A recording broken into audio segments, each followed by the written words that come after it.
我在网上晒女儿照片，不想和人撞了脸。对方要求和女儿做亲子鉴定，我果断拒绝。女儿却在家里大吵大闹，声称我不是她亲妈，她要去找亲生母亲。我解释无果，只能强硬断了他们之间的联系。后来女儿事业有成，却在我生病时拔了我的氧气罩。她满脸怨恨地看着我，别以为我不知道，当年肯定是你偷了我妈的卵子，要不是你从中作梗，阻挠我和她相认，我早就过上千金大小姐的生活了，哪里用得着寒窗苦读10几年，还要辛苦做社畜。再睁眼，我又回到了照片冲上热搜那一天。耳畔传来的簌簌声让我从黑暗中苏醒，因窒息而死亡的痛苦还历历在目，新鲜的空气让我感觉好似又活了一回。正当我紧紧攥着拳头准备大口呼吸时，身边的一幕却让我瞳孔放大。女儿不知道什么时候醒来，正鬼鬼祟祟地蹲在床头。此刻她手里拿着我的手机，熟练地打开视频软件，翻到了我发布的最新视频。瘦瘦小小的一团，正是她8岁时的模样，只是手上的动作娴熟得不像个孩子。或许太过于专注，她并没有察觉到我已经醒来，而是找到点赞最高的那条评论，进入对方主页，输入一条私信：阿姨，我就是照片里的贝贝，你想和我相认，我妈妈肯定不答应，但我想要我真正的妈妈。如果您看到这条消息，请在3天后的周6早上9点来我家附近公园见面，我家的地址是……她开始输入的时候，原本是想直接喊妈妈，但在迟疑了几秒钟后，还是输入了阿姨，甚至在打完地址后还不忘了补充：阿姨答应的话不需要回复，不答应的话回复1朵小花花就可以了，这是我们的约定哦，拉勾勾。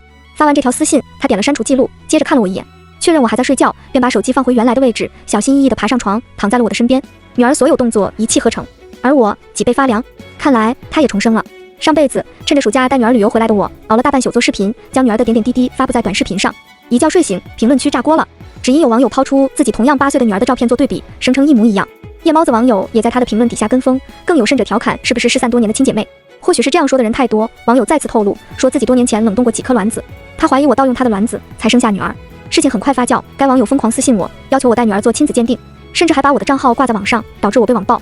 不得已，我只能选择报警求助，并且告诉他，如果觉得有人盗用了卵子，大可以找冷冻的医院核实，而不是找我。谁知我阻止了网友的无理取闹，却没能阻止女儿。她看到了我手机里的内容，哭着闹着要找亲妈，说我跟她一点都不像，她的妈妈就应该是漂亮优雅又高贵的模样，怎么可能是我这样的普通老妇女？不仅如此，她偷了我几百块现金，要买车票找妈妈。我及时发现被阻拦，甚至撕碎了她不知道从哪儿得来的用笔记下的地址。从那之后，女儿对我格外冷漠，她发奋学习，再没有提起过这件事。就在我以为她忘了这茬，却没想到她事业有成，在我因贫血严重需要吸氧气时，私自扒了我的氧气罩。那时候我才知道，她一直都在恨我，阻挠了她成为千金大小姐的路。如今我俩都重生了，我发誓再也不会干涉她的选择，尊重她的命运。次日一觉睡醒，女儿便做出一副什么事都没有发生的模样，可她的心情却看起来比之前还要好。我也装作没有察觉，不露出任何破绽。事情也如上辈子那样，一夜之间我的视频冲上热搜，那条评论被网友们热议，我的后台也收到了不少私信。有人询问我是不是人贩子，有人骂我不要脸，偷别人的孩子。面对网友的质疑，我并没有做出任何反应。或许正是因为女儿私底下的操作，对方并没有在我的评论区吵吵闹闹，更没有私信我，反而是女儿自打那天之后，她开始频繁拿我手机，我没有再管，任由她在上面摸索。毫无意外，她每次拿到我手机都是迫不及待的去看后台私信，没有回应就是默认答应。当然了，也有可能是根本没有看见。直到第3天，后台也没有收到消息。这3天时间里，她甚至旁敲侧击地询问过我有没有收到奇怪的消息。那张小脸依旧稚嫩，可眼底却藏着与年龄不符的探究，甚至还有对我的鄙夷。这种厌恶从她重生回来的第2天开始表现得极其强烈，不许我给她夹菜，晚上再也不愿意贴着我睡。我也乐得自在，一个人睡，也就再也不用半夜醒来看她有没有盖好被褥，再给她掖几遍被子。这些改变她自以为不留痕迹，实际上全都被我收于眼底。时间如约来到了第3天，这天她央求我带她下楼玩，趁我不注意偷偷离开我的视线。若是换作从前，我一定会以为是女儿发生了什么事，比如遇到人贩子之类的。可这天我没有丝毫慌张，甚至在发现她不见了的10分钟后，才慢慢来到她说的公园。隔着老远，我才发现女儿今天特意把自己打扮得像洋娃娃。她静静地站在那里，乖巧极了，脸上还保持着优雅的微笑。可时间1分钟、2分钟，甚至1个小时过去了，她依旧没能等到她的妈妈。直到快要吃午饭的时候，她开始焦急了，尤其是询问过路人，得知现在已经12点多，更是不停地来回踱步。眼看时间差不多了，我才慢慢走到她身边，还没靠近，便见女儿原本焦急的小脸瞬间满是欢喜，随后迈开步子朝着不远处奔，一边奔跑一边喊：阿姨，这里，阿姨，我就是贝贝。我的视线也顺着女儿奔跑的方向看去，眼看她距离那个路人越来越近，我的内心却没有半点波澜。女儿很快奔到那个路人面前卖乖，甜甜地喊了声阿姨。谁知匆匆赶路的路人被她吓了一跳，当即问：你是谁？女儿一愣，虽然小脸上写满了疑惑，但还是开口：我是贝贝呀，就是和你女儿长得很像的那个贝贝。路人闻言脸色难看到了极致，他将墨镜摘下来，环顾一眼四周，推搡了她一把，冷声道：谁家孩子这么没教养，我连个男朋友都没有，哪来你这么大的女儿？再说了，我有那么老吗？很明显，女儿认错了人。见她站在原地有些不知所措，我这才迈着步子靠近，佯装什么都不知道的样子，开口问她：贝贝，怎么了？你认识他吗？岂料话音刚落，她立马仰起头，愤怒地看着我，在我还没有反应过来时，狠狠一掌将我推开。要你管，都怪你，肯定是因为你在这里。我踉跄2步，冷着脸看她，突然间觉得想笑。也是，她恨极了我，无论是上辈子我斩断了她跟亲生母亲相认的机会，还是她拔掉了我的氧气罩，甚至重活一辈子，对我这个妈妈有的只是厌恶。尽管那时候我已经强调过，她就是我10月怀胎生下来的女儿。或许是意识到我的脸色不对，她眼珠子一转，哇的一声哭出来，一边哭一边道：为什么我在外面这么久，你才来找我？难道我不是你的亲生女儿吗？万一我被人贩子拐走了怎么办？我从小就没有爸爸，难道妈妈也不要我了吗？仔细想想，上辈子也是这样。自打我认真告诉她是我10月怀胎生下的女儿，她就千方百计刁难我，每一次恶意破坏，无端发脾气。明明是她无理取闹，可她偏偏能够精准拿捏我的情绪。比如说现在，明明是她做了错事，反过来指责我，用母爱捆绑我，再开启卖惨模式。一切的一切，其实都是为了转移话题，把我的愤怒转化为对她的愧疚。那时候我也傻，根本没想到一个年仅8岁的小姑娘，居然会有这么多心思。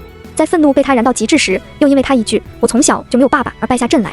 每当这个时候，我都会抱着她给她安慰，说无数次我爱你。现在再也不会了，任凭她哭得肝肠寸断，我依旧没有感觉，反倒觉得厌恶至极。似乎是见我无动于衷，她一边揉着眼睛哭，一边从指缝偷偷看我，到最后泪眼朦胧地扑过来抱住我，哽咽道：妈妈，你不爱我了吗？是啊，我不爱他了。既然大家都是重生来的，那这场戏还得演下去。我尽量表现得不动声色，挤出一丝笑容，弯腰揉揉她的脸。妈妈怎么会不爱自己的女儿呢？傻丫头，妈妈找了你一上午呢，还好找到了，现在我们回家吧。我牵着她的手，仿佛刚才的一切从未发生过。这也恰好如她所愿，接下来的日子仿佛又回归了平静。因为说她女儿和我女儿撞脸的网友，并没有像上辈子那样再发后续，这件事短时间内反而降热度。到了第5天，浏览量以及点赞数已经屈指可数了。在此期间，女儿依旧会频繁偷拿我手机，有时候还会自言自语：怎么回事？为什么没有出现也没有回消息呢？该不会因为我主动联系，拿我当骗子了吧？我也是这么认为的。见我发现她拿我手机，她会假装不经意的继续套我的话：妈妈，这个阿姨说我和她女儿撞脸了，你看她还发了照片，真的一模一样哎。妈妈，你和这个阿姨一点都不像，我该不会是她的女儿吧？上辈子我被那位网友骚扰，再加上被网暴，精神一度濒临崩溃，时常患得患失，也因此在她这么问的时候，总会极其焦虑的跟她解释，她就是我的亲生女儿。但现在我不会了，我笑眯眯的看着她，温柔道：说不定是的哦，你希望自己是那位阿姨的女儿吗？女儿的眼神闪躲，我只希望和自己的亲妈妈在一起。当然，如果你不是我的妈妈，我也会爱你。是啊，这具8岁的身体住着28岁的灵魂，怎么可能不表现得滴水不漏？就在我发愁这辈子没有如女儿的心愿时，事情有了新的进展。这天夜里，女儿又鬼鬼祟祟拿走了我的手机。她照旧熟练地打开私信，与之前不同的是，空空如也的私信对话多了一串号码和一句话：打电话给我。夜很静，连带她突然开始急促的呼吸也格外清晰。她将手机屏幕熄灭，回头看了我一眼，而后蹑手蹑脚拿着手机走到客厅，点上门拨打电话。我并没有听到电话那头说了什么，只有女儿压低的声音在房间里回荡：阿姨，我是贝贝。对，你肯定是我妈妈，我和她一点都不像，她又老又丑，哪里像你这么漂亮？没有爸爸，她说我爸爸在我很小的时候就去世了，骗傻子呢，肯定是她偷了。好，你放心，我肯定配合你。我不知道他们私底下筹谋了什么，但能猜测到大概。女儿挂断电话，再次偷摸溜进了房间，将手机放回原地。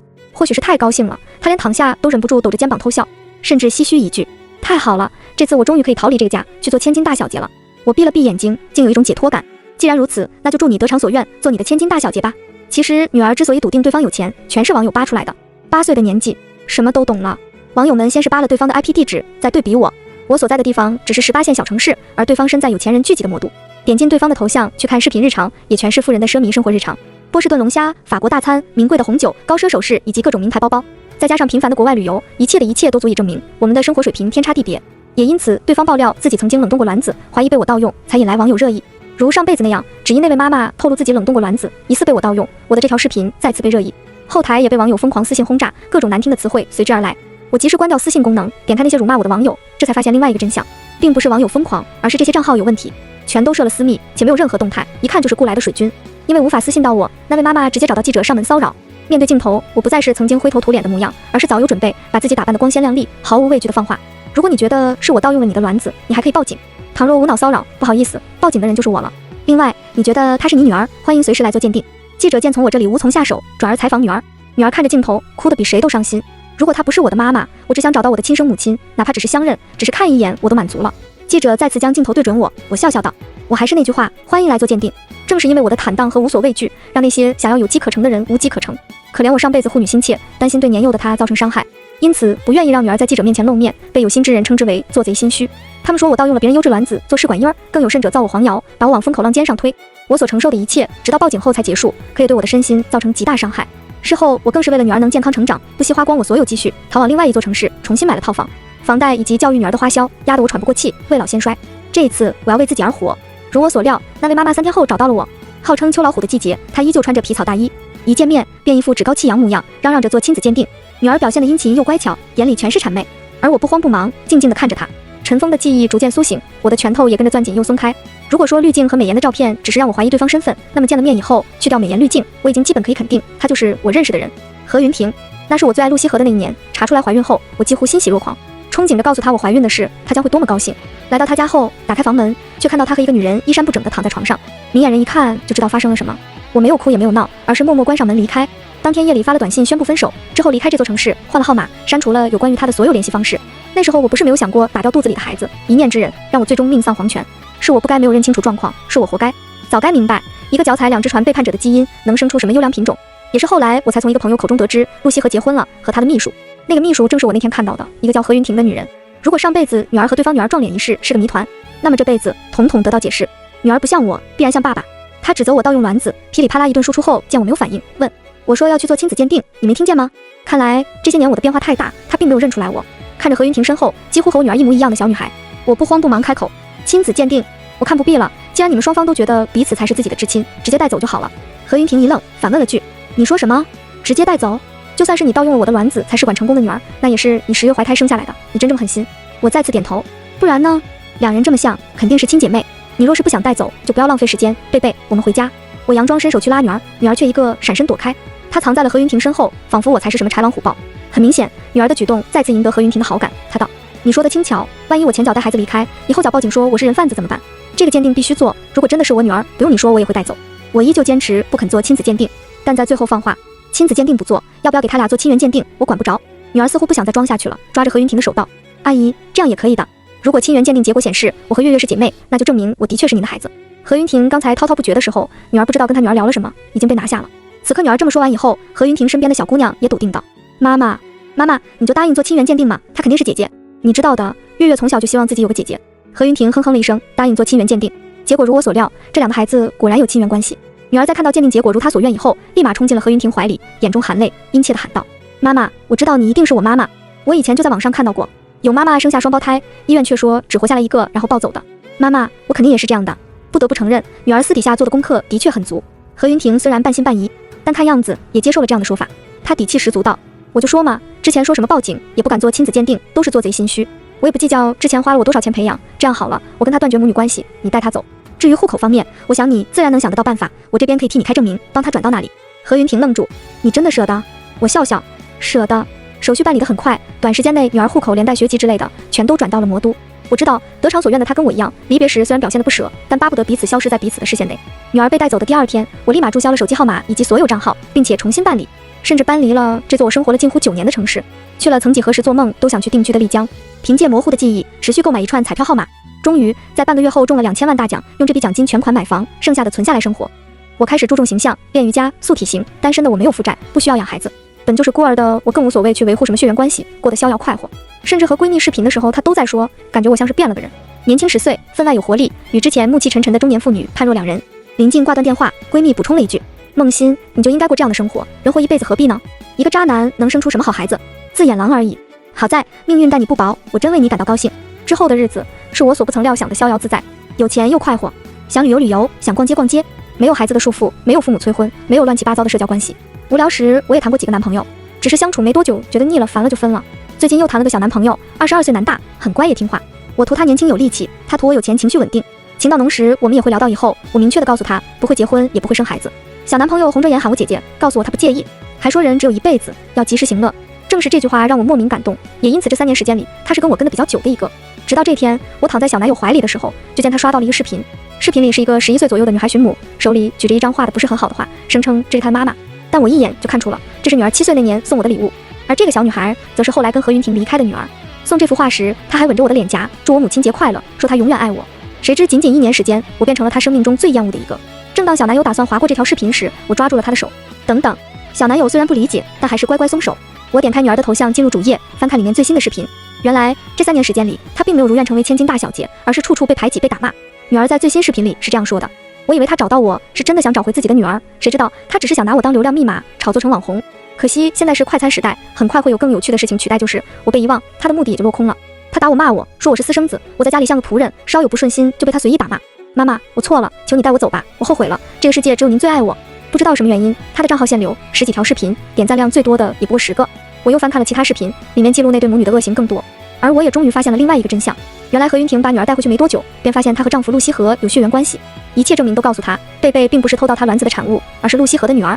再加上炒作的目的没有达到，她对待江贝贝的态度越来越恶劣，吃不饱穿不暖，骂她是野种是常事，最恶劣的次是将她关进卫生间，饿了整整3天3夜。何云婷带着自己的女儿出去旅游回来，才发现被锁在卫生间的她在这3天时间里靠喝水龙头里的自来水果腹，险些命丧黄泉。除此之外，那个一开始喊她姐姐的女孩陆月月也处处刁难她，栽赃陷害，说她偷东西打她骂她，联合同学孤立她。她过得很痛苦，活不下去又死不了，终于得偿所愿，又好像事与愿违。我认真的翻完10几条视频，看完里面所有内容，内心没有丝毫波澜。早在下定决心尊重她选择的那一刻，我和她就没了母女之情。或许是见我脸色有些不对劲，小男友在我手背上吻了一下，轻声问：姐姐，你是不是觉得这个小姑娘很可怜？我也觉得她很可怜，要不我们帮她买波流量，祝她早点找到妈妈。我打断小男友的话：不用，可怜之人必有可恨之处。随后直接拉黑该用户，才把手机丢给小男友。虽然用小男友的手机拉黑了女儿，可出于好奇，我还是用自己的手机偷偷注册小号观察她的动向。女儿并没有放弃发视频寻找我，但我从未有过任何回应。从视频中我得知，女儿15岁初中刚毕业就辍学了，只可惜未成年人找不到工作，只能在家里当保姆，负责那对母女的饮食起居。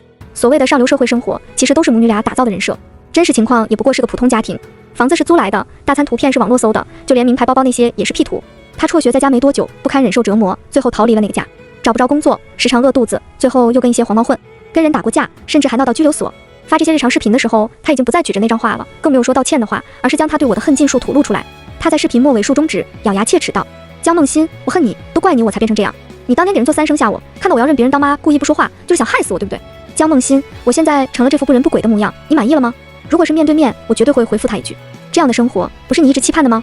成年后，他依旧不忘每隔一段时间发条视频，里面是他染了夸张颜色的头发，跟一群黄毛厮混在一起的日常，活脱脱精神小妹一个。看到最新视频，我才得知他前不久去打了胎，他说自己大出血，差点死了，还在视频里恶毒的诅咒我，说我肯定也死了，要不然怎么不来找他？如今我又换了新男友，这么多年我挺专一，一如既往的喜欢小奶狗。小奶狗凑上来，看着视频里的内容问：姐姐为什么总看这个？我退出界面问他：你觉得我会不会就是他的妈妈？小奶狗嗤笑出声：怎么可能？你这么年轻生不出来，而且这个女孩看起来反而更老一些，看来任谁被生活搓磨也光鲜亮丽不到哪儿去。我没想到的是，女儿这么多年没有找到我，找到我的人反而是陆西河。他不再是当年帅气迷人的模样，甚至看起来有些穷困潦倒，因为不注重管理，再加上岁月侵蚀，活脱脱油腻发福半白老头模样。看到我的时候，他惊呼出声：梦欣，真的是你吗？这么多年过去了，你怎么看起来还是那么年轻？不，比以前更漂亮了。接着他告诉我，他找了我很多年，问了很多我们的共同朋友，但他们都说不知道，甚至提起当年分手的事，说他只是一次醉酒做了错事，心里爱的只有我一个。在被何云婷逼宫结婚没多久后，他的公司就破产了。何云婷跟他提出离婚，这么多年过去了，他还是孤身一人。我有些想笑，问他，跟我说这些是想告诉我你有多深情吗？不，你只是又穷又错，没有女人看上你罢了。知不知道你现在这副发福的模样，多看一眼我都想吐。我招招手换了小奶狗，帅气年轻，身高185的年轻男人。或许是看到我身边的人，他瞬间自卑，张了张嘴，说不出半点反驳的话，最后才讪讪开口：其实找你还有另外一件事想告诉你，你知道吗？我们的女儿贝贝，她进监狱了。原来女儿不堪生活的落差，再加上那对母女后续遇到她，不但咄咄逼人，还出言侮辱她。女儿本就对生活充满了绝望，他们却3番5次挑衅，于是一念之差的她将这对母女杀了。说完这些，她接着道：贝贝进监狱好久了，如今就要执行死刑。其实她在此前也找了你很久，只是一直都没有找到。梦欣，你要不要去见她最后一面？好歹她是我们的第一个女儿。我有点恶心，所以找到我是来兴师问罪的。陆西河慌忙开口：不是，我没有那个意思。我笑，如果你还有点良心，就应该早早的回到你宝贝女儿身边，尽一个父亲的责任，不要试图道德绑架我，指责我，罪魁祸首是你。他看着我，眼底有浓浓的愧疚，却一句话也说不出来，最终只是呢喃道：我知道，我对不起你，对不起贝贝。我摆摆手，算了，提这些也没用了。我的确想见女儿最后一面，毕竟只有亲眼看见，我才能确定陆西河所说的一切都是真的。于是我道：我答应你去见她最后一面。女儿的确进了监狱，看到我的第一眼，她便红了眼，哽咽着问：妈，你是不是也回来了？我知道你肯定是在这里这么久，我一直在思考这个问题，否则你也不会那么冷漠，那么轻而易举就让何云婷带走我。我没有正面回应她的话，而是问：这辈子我如你所愿，并没有干涉，你还有什么不甘心的？你已经不小了，就算第一次不懂事，第二次也不明白吗？妈妈是这个世界上最爱你的人，但也只是过去式了。女儿瞬间嚎啕大哭，哭着哭着开始自扇耳光，跟我道歉：对不起妈妈，是我错了，对不起。如果还有下辈子，我一定还要当你的女儿，保证好好对待你。我依旧面无表情，冷冷地回她：大可不必。你不是意识到错了，而是意识到选择何云婷并没有过上理想的生活，你只是从中权衡利害关系，不得不选择我。你我母女关系早就结束了。随后站起身子，任凭她怎么呼唤，我都没有回头。女儿执行死刑这天，我做了个梦，梦里的她依旧是7、8岁的模样，笑着跟我打招呼。发现我不理她，甚至有躲开她的意思。她扑进我怀里，紧紧地抱着我，热泪盈眶地喊我妈妈，说她还会回来，继续做我的女儿。我被这个噩梦惊醒，回想起这个月生理期推迟了好几天，心有余悸的我去了趟医院，果然查出来怀孕1个月有余。想到梦里可怕的一幕，我果断去做了手术，拿掉这个孩子。甚至为了避免噩梦成真，我将拿掉的那团肉送去寺庙，交给主持镇压。主持焚香诵经，告诉我已经去除怨气，忘却凡尘，且他永远都不会再有轮回时，我才彻底放心。有了这次经验，我从寺庙回来后便跟新男友提出分手，一个人逍遥快活，杜绝所有生孩子的可能性，便可一世无忧。再次和闺蜜相约出发旅行时，我接到了一通陌生电话，请问是江梦欣女士吗？我微微蹙眉问，你是？对方答，我是社区人员，这边发现一具高度腐烂的男尸，身份证显示姓名为陆西河，请问您是他朋友吗？如果是的话，能不能辛苦您来确认？不是朋友，是债主。我打断对方的话，他欠了我很多钱，既然死了还不了，那我只能自认倒霉。尸体吗？你们爱怎么处理怎么处理，撒进河里，扔进大海，或者随便找地方创个坑埋了也可以。挂断电话，我直接拔了手机卡。眼看还有点时间，看来登机前我又要换张电话卡喽。全文完。